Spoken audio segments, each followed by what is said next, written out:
Thanks, worship team. I just love it when you preach on grace. It gives the freedom some of those good old songs, hey, to give them a good ring and a good sound. And I know that the worship team, from what I heard during the week, put a bit of time into choosing the songs and did a great job. They're really appropriate. I need your help before I start my sermon. I've got just a bit of a plea for help. I'm a little bit washed out, a bit flat. Someone said to me, a couple of people said, oh, you're a bit flat. I always struggle. I don't know how I'd cope in a multi-sermon church, but I struggle backing up the next day from preaching. So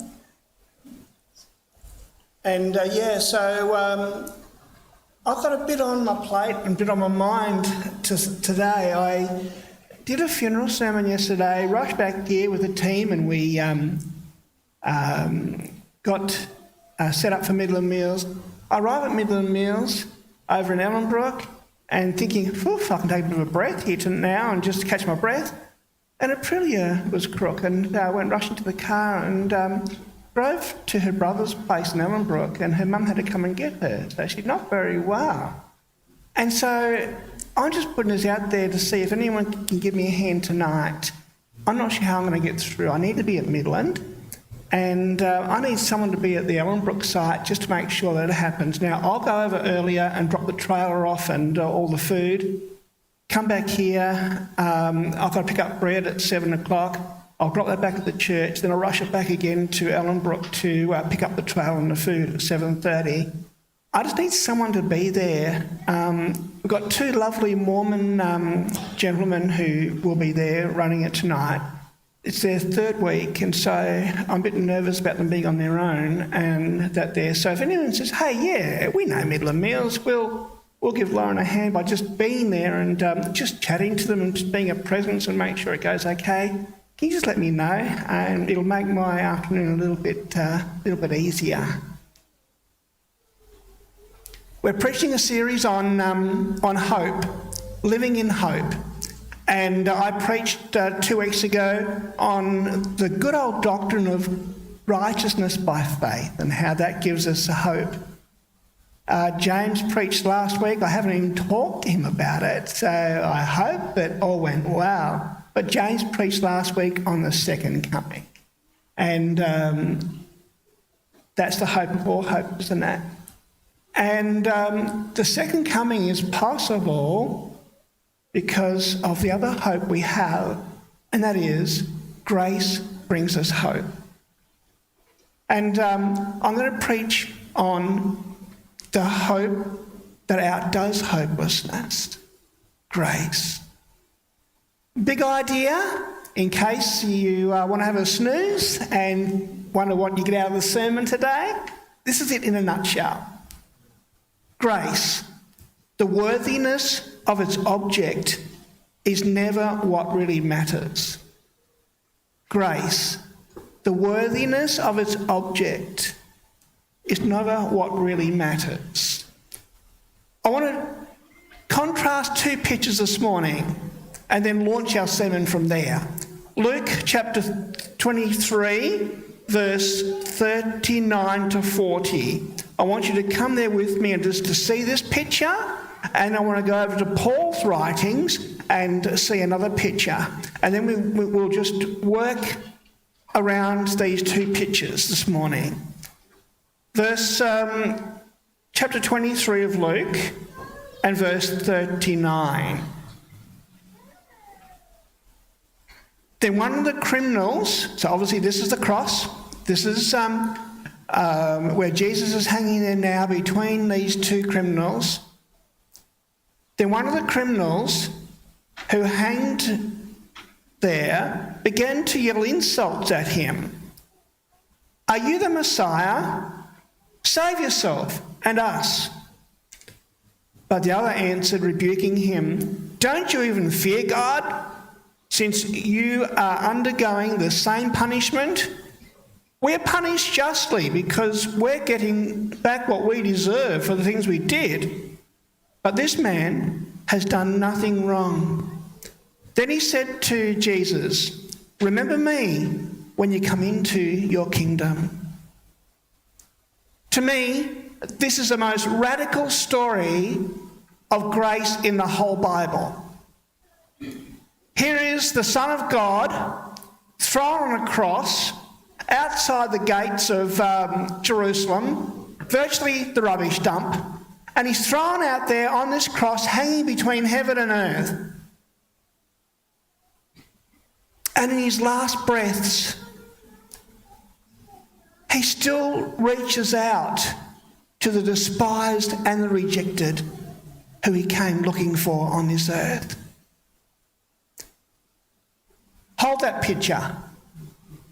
Second picture, Colossians 1:15 to 17. Colossians 1:15 to 17.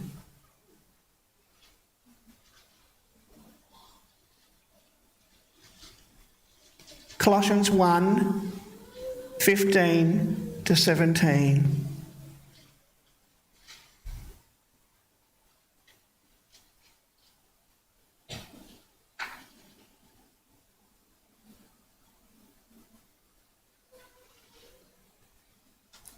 He is the image of the invisible God, the firstborn over all creation. For everything was created by him in heaven and on earth, the visible, the invisible, whether thrones, dominions, or rulers, or authority.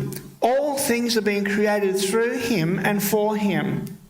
He is all things, and by him all things hold together.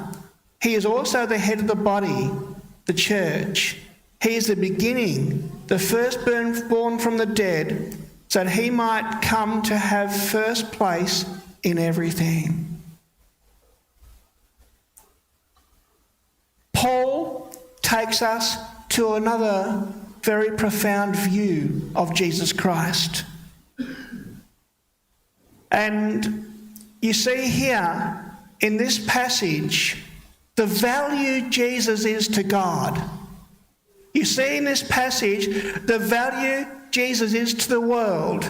And you see in this passage the value Jesus is to every individual who lives on this earth.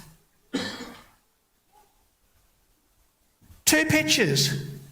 Compare that beautiful, majestic description of Jesus Christ to the gut-wrenching picture of someone hanging on a cross between two criminals with supposedly God's people, God's church, hurling insults at him. Can you get your mind around this scene? Can you just get your mind around what is happening here? Does Jesus smash them back with vengeance and fury? No. He whispers from the cross, "Father, forgive them, for they know not what they're doing. Father, forgive them." If he's willing to give his son to die on the cross, then just what won't God do?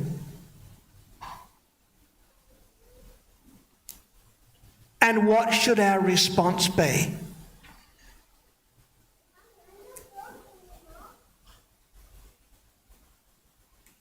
Why do toy makers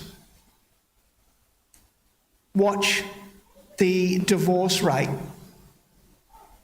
When it rises, their sales increase. According to analysers of this fact, 4 parents and 8 grandparents tend to compete for the children's affections, so they buy toys and more toys.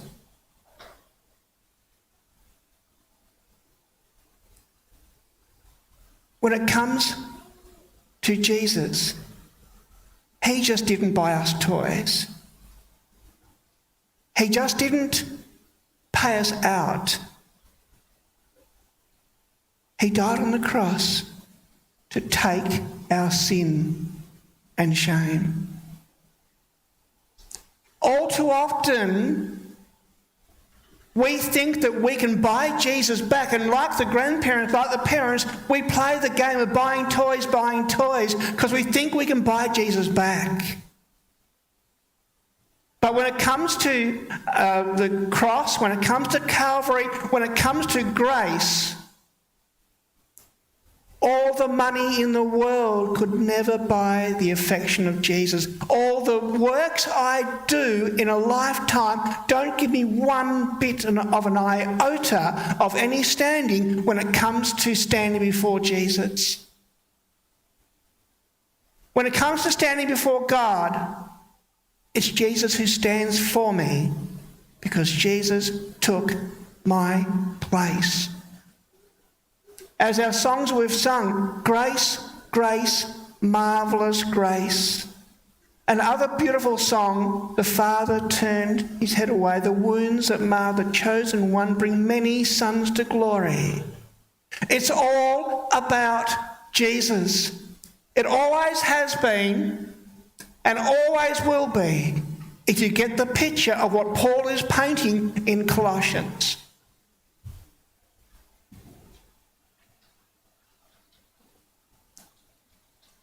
But the crux of the message is this. In Luke 9, verse 18, and we read it last week, 2 weeks ago in our sermon, Jesus asks, "Who do you say I am? Who do you say I am?" And here in our passage today, they mockingly said, "You are the Messiah." And they're right. They're right. Jesus is the Messiah, and he has to be our Messiah in order for us to receive grace. And I need to accept him as my Saviour, as my Messiah, in order that I can have grace. Second question in this passage here, we'll turn back to it, we've got time. Back in Luke chapter 23, it's the conversation that the criminal's having. Verse 49, "But the other answer, rebuking him, 'Don't you even fear God?'" They're the two questions that you and I must face today and every day of our life. One, is Jesus my Messiah? And two, do I fear God? Do I fear God? And these two questions must focus my thoughts every time I contemplate the cross and the enormity of the grace that God gives me. The one convict here in this conversation, well, both of them, the one criminal, and both of them are convicted. One of them says to his fellow criminal these words in effect: "Even at the worst possible time in history, have you no room for God? Have you no room for hope?" And I wonder, as we contemplate those questions, Glenn prayed in his prayer that the world is really turning up at the moment with the signs of Matthew 24 just happening, aren't they? And a question must come to your mind and my mind and every one of us. Have you no room for God in this hour? And have you no room for hope in the heart of hearts? If we look back over our week, our list of priorities, things we've done and where we've spent our time, tell us if we have room for God, and tell us if we have room for hope. On the other hand, though, there is hope. This criminal on the cross that turned to Jesus and said, Lord, remember me when you come into your kingdom, he reminds every one of us, you and I, here this morning, he reminds us of this fact that there is no such thing as being too far gone when it comes to redemption.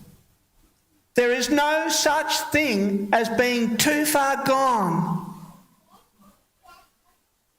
when it comes to redemption. There is no hopeless cause.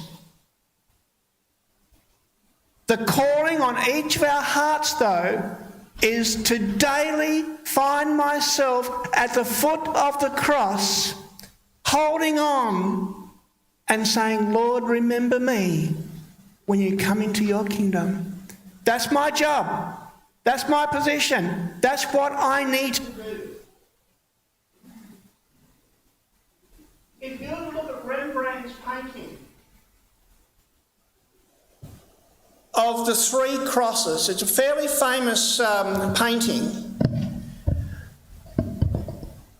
Your attention would be first drawn to the central cross in the centre of this picture. And that's where on it is Jesus who died for us. That's where your centre of focus will gaze. Then you're drawn to look outside in the painting, and there you see players in that scene. And some of them have got frowns on their faces, some of them have got smiles because they're jeering and joking at him. And that's a scene that he paints around these three crosses in his painting. And then Loren Pratt does an amazing thing. If you look back a bit in the painting and into the haziness to the right-hand side of it, you see a figure there looking on.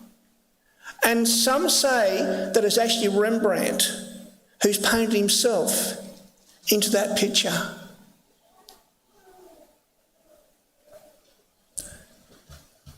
And the question that I asked you and I this morning from that story is, have you and I painted ourselves into the picture of the cross? In that scene of the cross, where do you stand? Where do you find yourself in your mind's imaginations? Is the cross real to you, or is it just a torture instrument the Romans used to kill Jesus?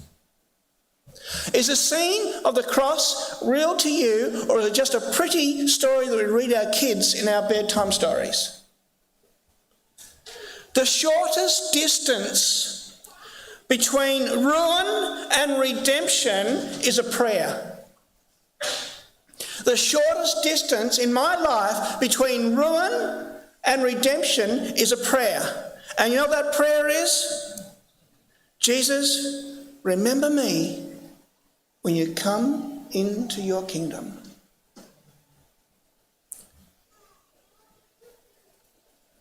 How does Jesus respond to the thief on the cross?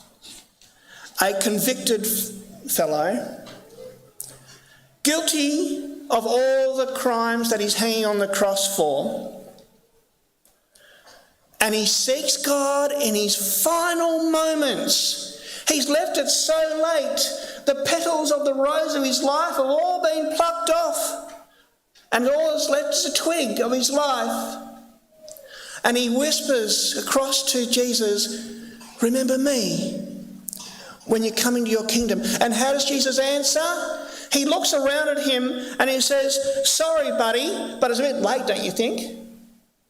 He looks around at him and he says, you made your bed, now lie in it. He looks around at him and he says, it's your cross, hang on it. No, he never, ever says that. He never says, I'll think it over and let you know. This man had no Bible studies, no forms to fill out, never ever attended a church. But Jesus said, today you'll be with me in paradise. The response of Jesus to yours and my everyday need is always this: today you'll be with me in paradise. The core of the story of the cross is this: that it's never, ever too late to turn towards God.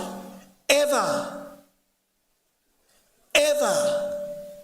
Don't let anyone try and tell you that there's a stoppage point in some way between you and God. It is never, ever too late for you to come to Jesus. He always hears the slightest whisper of a heart that turns to him. Never too late to ask for, and never too late to receive the love of Christ that's rich and pure. There are times when opportunity is past and the moment is gone in our lives. We all live with that, and sometimes we say, I wish I'd done that, I wish I'd done this, or I've missed that. But this one thing is sure: it is never too late to seek the grace of God, ever. And you have never gone too far that the Father is not there waiting at the gate to put the cloak around you as the father in the prodigal son. Jesus is always there waiting at the gate for you and I. Have you ever had a too late experience? Have you ever waited too long? Have you ever slept in? Have you ever missed the appointment? What did it feel like? What did it feel like?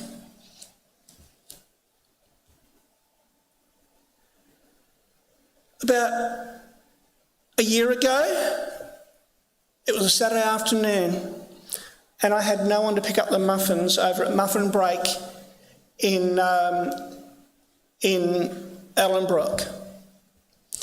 And of course, I'm here rushing around getting things done here in the kitchen with the team, getting things sorted for both sites and doing what I have to do. And I hit the car and I just pushed it across Campsick Road as fast as I dared go. Thank God for cruise controls, because you can put it on the 80 k's and just rest. And but I reckon if I didn't have a cruise control, sure would be one broke wife. But I pushed across there, and I park in the parking lot, and I come up to the door. It was 5:03. The shop shut at 5. I'd missed it, and the security guard, really hurt me by going like to me inside the glass, as if to say, you can't come in, there's no way you can come in. And he had another big burly guard behind him, and I knew that it was possible. I showed him the muffin tub that I had and pointing, and I yelled out, but he couldn't hear me. And I'm thinking, we need the muffins, what am I going to do? We've got no sweets for tonight. I stood there and I thought, I've got the Muffin Break owner's number in my phone. So I rang him up, and he said, oh, sure, Loren, I'm still here, still packing up. I'll come out the door and meet you. So I waited there a few minutes on my own. The guards were there. I'm not sure what they thought I was going to do, but they just stood there and looked at me. I stood there with a muffin box in my hand beside me and waited. Finally, he came down, went over to the green button switch, pressed it and walked out to me, walked right by the security guards that come out to me. And he said, come with me, I'll walk you in. So I'm holding my little box, and I walked in right past the security guards. They didn't say a thing. Walked with him right down past the shops, down to the Muffin Break shop. There I swapped the tub over, picked up the full muffins, walked back out again on my own this time, and out past the security guards who didn't say a thing. out to my car and brought them home. Church, never ever forget that because of the cross of Calvary, because of Jesus' death on the cross, that we have the gift of grace given to you and I. We can phone Jesus any time we want through prayer and know there is nothing too hard for him to handle. We can know that Jesus will always come and reach us, and we know that he will get us past the security guards of the devil. He'll get us past any trouble. He'll get us past the shops of temptation to the goodies that we really want and need, face to face with Christ my Saviour for eternity.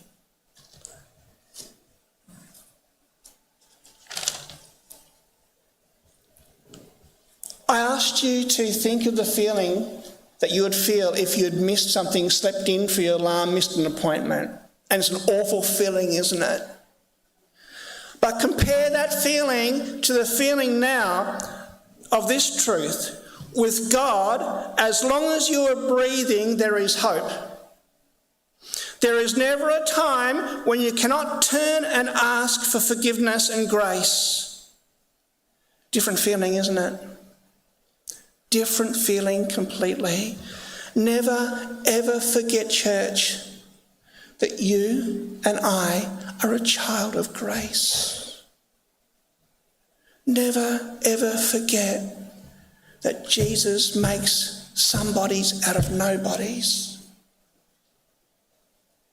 My big idea this morning has been grace. The worthiness of his object is never what really matters. Grace, the worthiness of his object, is never what really matters.